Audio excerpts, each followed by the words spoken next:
Kahit mahirap ang buhay, may awa rin ng Diyos.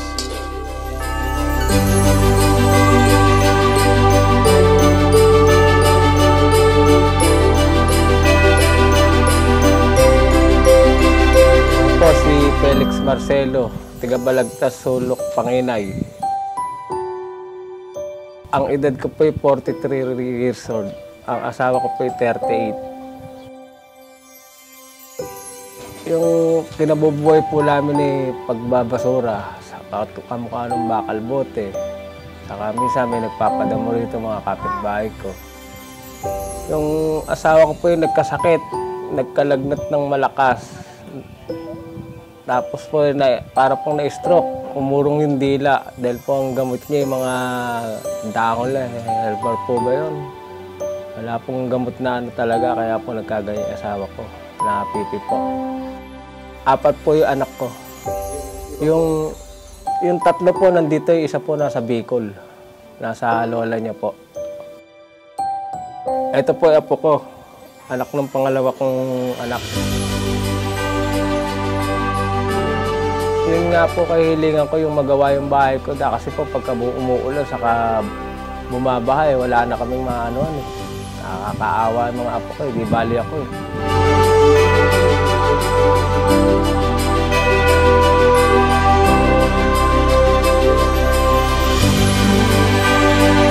Ang hinihiling ko po sana yung kamukha nung panambak, yero, kahoy,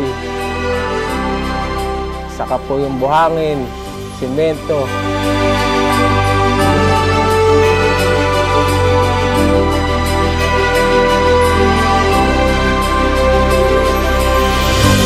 Paano naman po yung mga apo ko habang naglalaki maano yung bahay. Nakapaglaro po sila sa loob.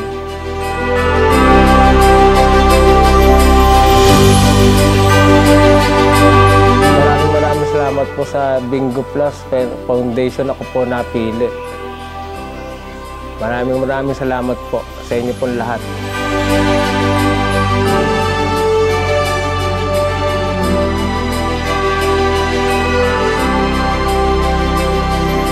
Malaking tulong po sa amin yung kami po napili kasi po yung bahay namin medyo aayos na ho.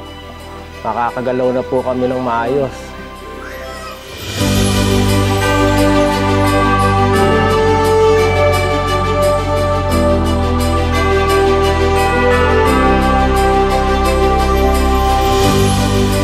Kahit mahirap ang buhay, may awa rin ng Diyos.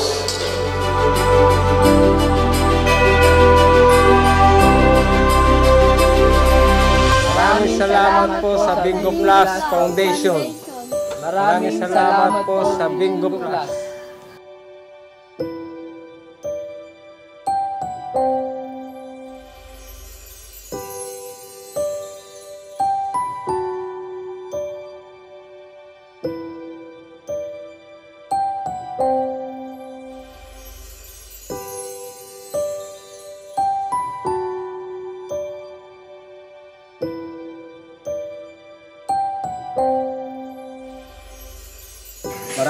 Maraming salamat po sa inyo sa Bingo Plus. Malaki po pinagbago ng bahay ko. Na-floringan po, nabubungan, nalagyan po ng CR. Maraming salamat po sa inyo lahat, sir.